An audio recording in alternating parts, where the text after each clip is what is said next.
बड़ी देर कर दी मेहरबान आते आते। नमस्कार दोस्तों, अस्सलाम वालेकुम, वाहिगुरु जी के खालसा वाहिगुरु जी के फतह। दरअसल ये लाइन है बीजेपी के फाउंडर बोलिए को फाउंडर में से एक मेंबर में से एक LK अडवाणी, लाल कृष्ण अडवाणी जी के लिए, क्योंकि उनको भारत रत्न जब देना चाहिए था, आई थिंक वो लेट हो चुका है। आपने अटल बिहारी वाजपेयी जी को दिया, no doubt he deserve it. आपने कर्पूरी ठाकुर जी को दिया, no doubt he deserve it.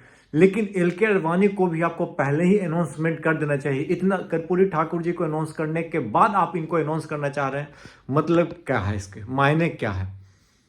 लेकिन फिर भी पहले तो आप हाशिए पे धकेल देते हो लाल कृष्ण अडवाणी जी को। ये आरोप मेरा नहीं है, ये आरोप विपक्ष का है कि LK अडवाणी जी हाशिए पे है। जिन्होंने फाउंडेशन का नींव डाली, सबसे ज्यादा इंपॉर्टेंट फाउंडेशन होता है बीजेपी को, फाउंडेशन का नींव डाली LK अडवाणी जी, चाहे वो अटल बिहारी वाजपेयी जी हो, ये सब इंपॉर्टेंट और मेन मेंबर होते थे, सुषमा स्वराज जी हो। वहीं पे मैं बात कर, जो अडवाणी जी का जन्म जो हुआ था सिंध प्रांत में हुआ था, जो कि पाकिस्तान में 1927 में कहा जा सकता है हुआ था। उसमें बंटवारा हुआ नहीं था। उसके 14 साल बाद वो पाकिस्तान को छोड़कर दिल्ली आ गए। उसके बाद राजस्थान में संघ से जुड़ गए और उसके बाद बहुत जगह प्रचार प्रसार के लिए निकलते थे, मतलब कि संघ का प्रचार प्रसार किया करते थे। उसके बाद धीरे धीरे राजनीति में बढ़ते कदम बढ़ते चले गए। 5 बार के सांसद रहे हैं दोस्तों। 5 से 25 साल सांसद रहना कोई आम बात नहीं होती। 5 बार का, यदि 25 साल का टर्म हुआ होगा तो 5 साल का 5 बार सांसद रहे।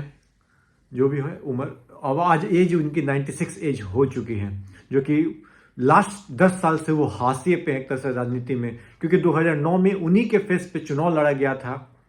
2004 में विपक्ष के नेता के रूप में वो थे और पूर्व डिप्टी CM, डिप्टी PM के रूप में भी बहुत अच्छा काम किया था as a deputy PM Lal Krishna Advani ji. और सोमनाथ से लेकर राम मंदिर के निर्माण में उनका बहुत बड़ा योगदान कहा जा सकता है। और बीजेपी पार्टी को तो बड़ा करने का बात ही अलग है। उनको तो पहुंचाने, यहाँ से यहाँ पहुंचाने में सबसे बड़ा योगदान नाम ले तो अटल बिहारी वाजपेयी और लाल कृष्ण अडवाणी जी को।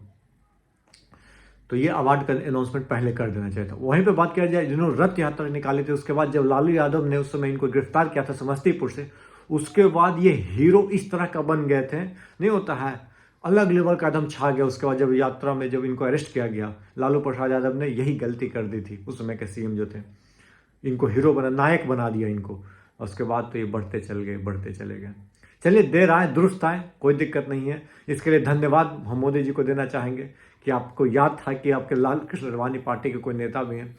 चलिए, धन्यवाद PM नरेंद्र मोदी जी, एंड धन्यवाद टू LK अडवाणी, जिन्होंने बीजेपी को इतना बड़ा पार्टी बना, 2 सीट से 303 सीट तक पहुंचा देने के लिए। धन्यवाद। जय हिंद, जय भारत दोस्तों।